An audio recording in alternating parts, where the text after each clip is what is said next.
مطلب یہ ہے کہ مسجد حرام چھوڑنے پر تو نبی کو اور مسلمانوں کو مشرکین نے مجبور کیا ہے، اور وہی مسجد حرام کے نقصان پہنچانے کے باعث ہے اور اس کو خراب کرنے کے، تو مسجد سے منع کرنا کفار کا طریقہ ہے، اور مسجد سے اہل حق کو نکالنا یہ بدترین ظلم ہے، اور مسجد سے اہل حق کو باہر نکالنا مسجد کو نقصان پہنچانا ہے۔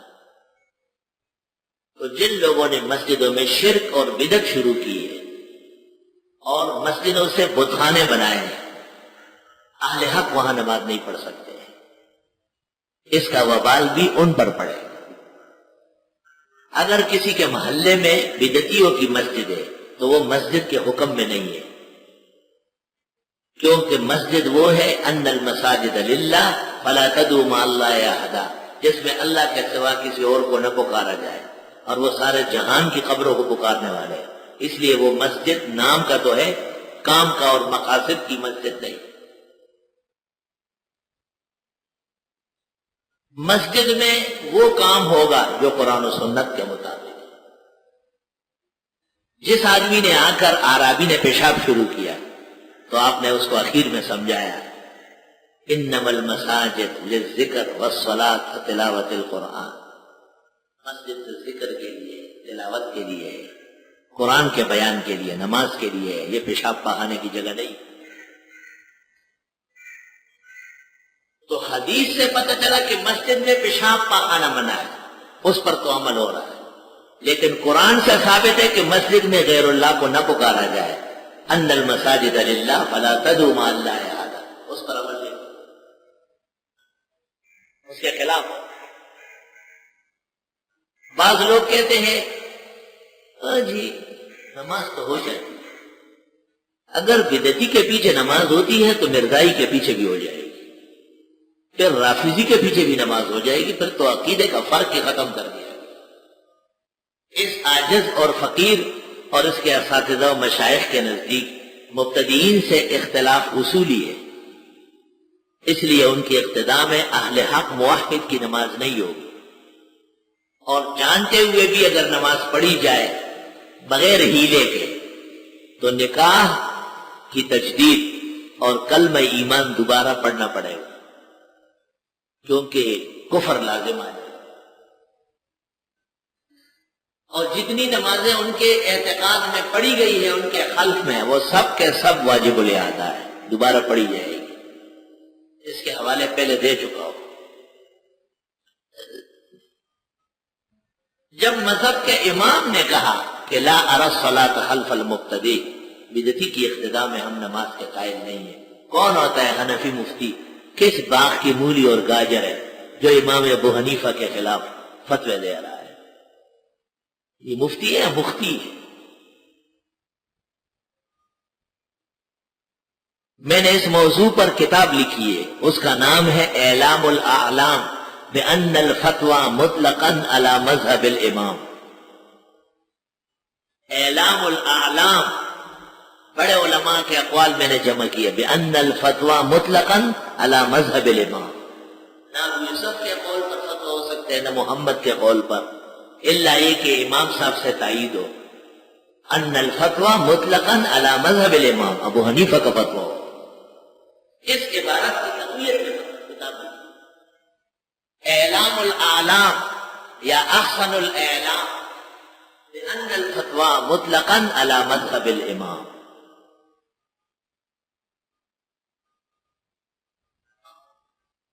طلباء مجھ سے پوچھتے کہ یہ کتاب کب آئے گی، میں ان کو کہتا ہوں ایک مختصر جواب دیتا ہوں کہ دنیا امیدوں سے چل رہی ہے، آپ بھی امید رکھیں۔ دوسرا جواب یہ دیتا ہوں کہ میری کتاب کا آنا زیادہ ضروری ہے یا امام مہدی کا آنا زیادہ ضروری ہے؟ امام مہدی آ گئے، ان سے پہلے انشاءاللہ ہماری کتاب چھپ جائے۔ ہمارے عزیزم محمد ہمایوں احسنی مغل کوشش میں ہے کہ یہ کتابیں سب کے سب آ جائیں۔ میرے صرف دو ارمان ہیں، ایک النہر الفائق پر میں نے حاشیہ لکھا ہے اور بڑے شوق سے لکھا ہے، النہر الفائق پر، اور اس کا نام ہے احسن الموافق علی النہر الفائق۔ تو میں یہ فقہ میں میری آنا چاہیے طالب کے ہاتھ، اور دوسرا یہ رسالہ اعلام الاعلام بان الفتوی مطلقا علی مذہب الامام، تاکہ ہمارے فقہ میں تبحر کا اندازہ دنیا کا 800 کے قریب علماء اجلہ کے میں نے عبارتیں نقل کی، اور ان کا فتوی امام وہی ہے۔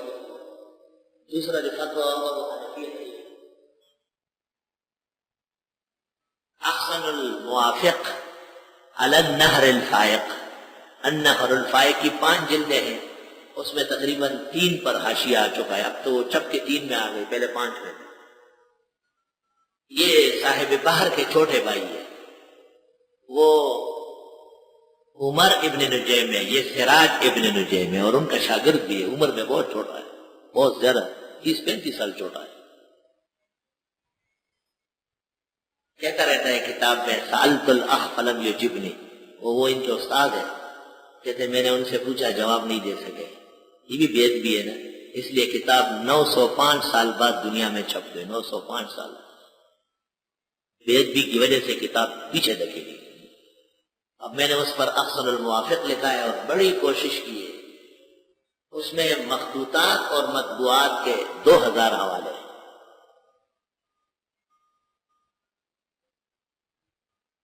سر جدا کر استنم یاری کے مارا یار بود، قصہ کو تا کرد ورنہ درد سرد سیار بود۔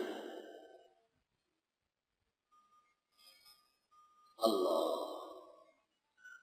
فرمایا کہ مسجدوں سے نکالنا بڑی بری بات۔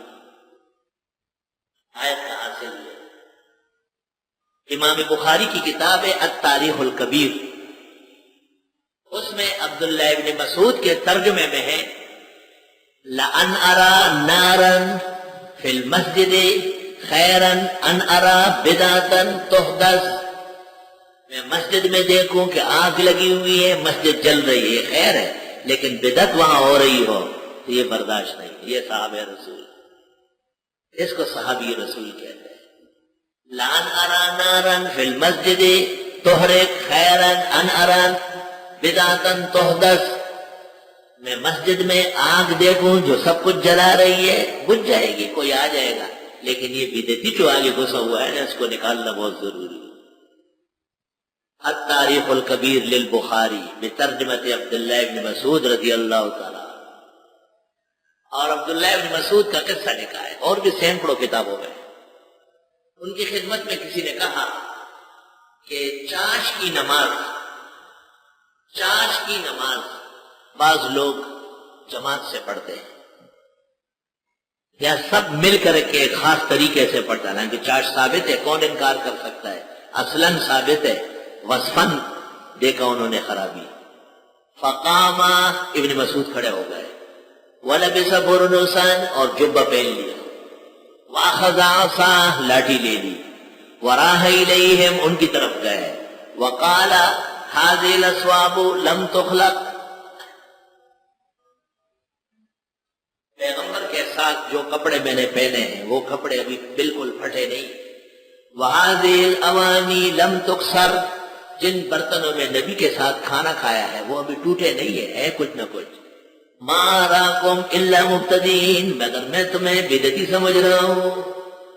ثُمَّ رَمَاهُمْ بِأَحْجَارٍ، پھر پتھر لے لے کے پھینکنا شروع کر دیا، حَتَّى أَخْرَجَهُمْ مِنَ الْمَسْجِدِ، یہاں تک کہ مسجد سے باہر نکالا۔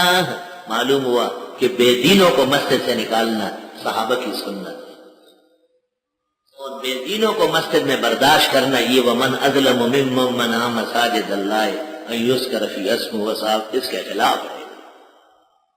لا الہ الا اللہ۔ دین تو صحابہ نے سمجھا تھا صحیح۔ وَلِلَّهِ الْمَشْرِقُ وَالْمَغْرِبُ، اب سوال یہ ہے ایک شبہ کہ جب کعبہ چھوڑا، مکہ چھوڑا تو رہ کیا گیا؟ مدینے میں نمازیں پڑھی جا رہی ہے، کیا مدینہ مکہ کے برابر ہو گیا؟ جواب وَلِلَّهِ الْمَشْرِقُ وَالْمَغْرِبُ، مشرق اور مغرب دونوں خدا کے ہیں، یعنی مکہ میں بھی نماز اللہ کے لیے پڑھی جاتی تھی اور مدینہ منورہ میں بھی۔ فَأَيْنَمَا تُوَلُّوا، جہاں کہیں تم منہ موڑو گے، فَثَمَّ وَجْهُ اللَّهِ، وہیں پر اللہ کی رحمتیں پاؤ گے۔ ان اللہ واسع علیم، بے شک اللہ تعالیٰ وسیع علوم والے۔ جواب بھی دے دیا، جواب الجواب بھی دے دیا۔ ایک جواب یہ کہ مکے سے کیوں گئے، حرم سے کیوں نکلے، فرمایا ظالموں نے نکالا ہے اور یہ اس پر رہیں گے نہیں، سزا ملے گی ان کو، نبی آخرکار مکے اور حرم میں ہوں گے۔ دوسرا یہ کہ جب مکہ اور حرم چھوڑا تو نماز کہاں ہوتی، مدینہ کیا چیز ہے؟ جواب وللہ المشرق والمغرب، اور تجھے مدینے کی عظمت کا پتہ نہیں ہے، اور وہ پیغمبر جہاں پاؤں رکھے اس مقام کو اللہ نے کیا عزت دی۔ وَإِذَا فلان کی خان چرتنا استیکا اور پاک زائد بیوبوش گلنا۔ اللہم صلی وسلم علی النبی الامی۔ اللہ تعالیٰ کے علم و قدرت کی کیا کمی ہے، اس نے مدینے کو نشان دے دی۔